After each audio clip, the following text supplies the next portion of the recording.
quand il y a un conflit pareil avec une puissance financière pareille, systématiquement il bloque l'accès à d'autres molécules telles que la NADH. Donc, ces molécules n'empêchent pas les démences, c'est-à-dire c'est ça sa force à lui.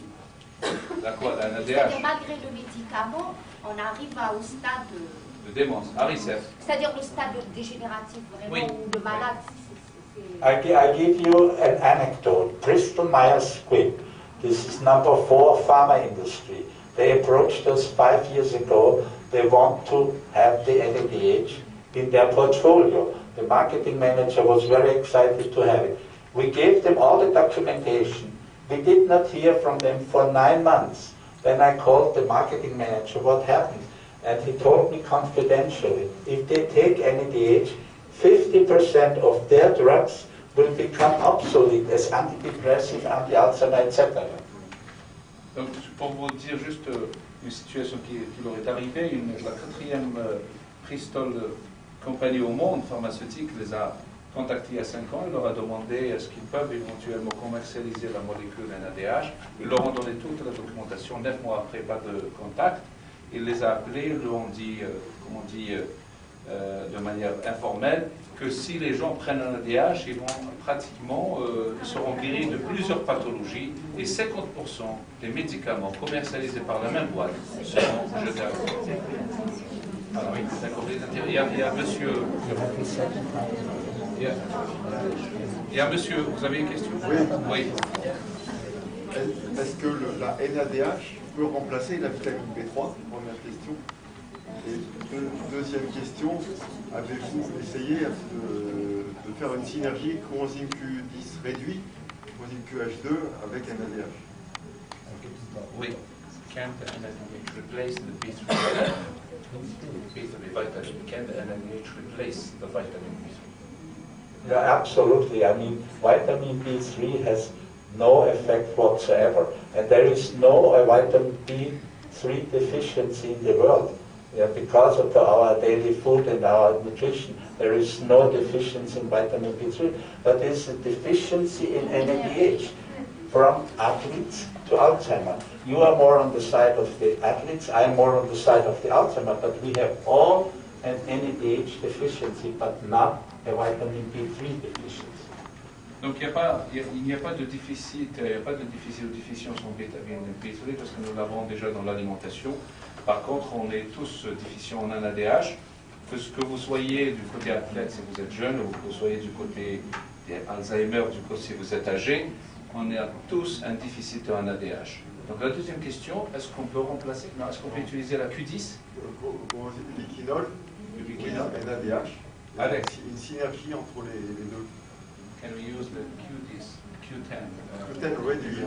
Yeah, I mean Q10 itself is not an antioxidant because it's the oxidized form, and the oxidized form can never become an antioxidant. But in the cell, CoQ10 is reduced by NADH. So in conclusion, CoQ10 adds a synergistic effect to NADH between 20 and 30%.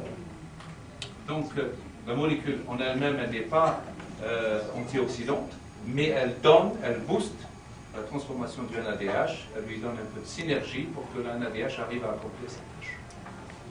Oui, mademoiselle. Oui, s'il vous plaît. Dans la maladie de Parkinson, est-ce que l'ancienneté de la maladie, une maladie récemment installée ou alors ancienne, c'est-à-dire constitue une différence dans la prise en charge ou dans le... NADH. Oui, et notamment l'âge. Maintenant, concernant la posologie, on n'a pas eu de détails.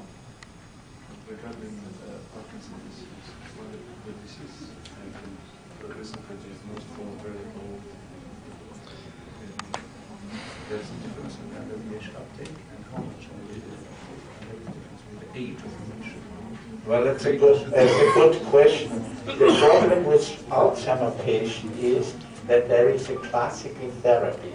Most, if not all, Parkinsonian patients are taking drugs like L-Dopa. So to start with NADH, you have to be very careful because the patient gets L-Dopa in form of a drug. NADH stimulates endogenous dopamine production, and then you have too much dopamine, which, as a consequence, is causing involuntary movements, you know, like this. Ah.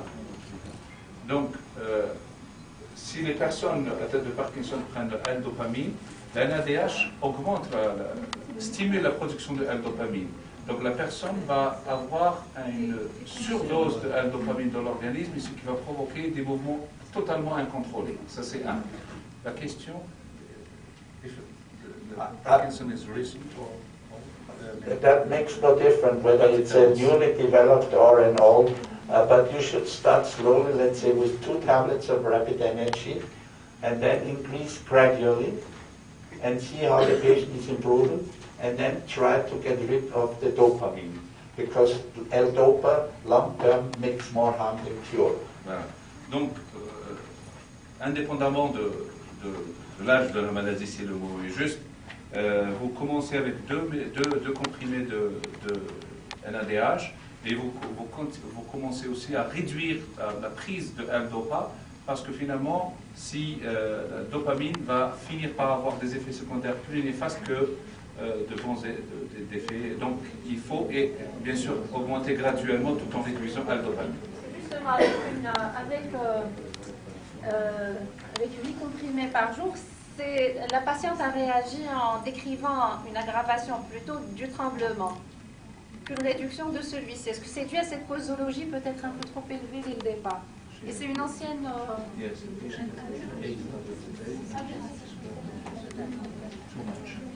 Yes.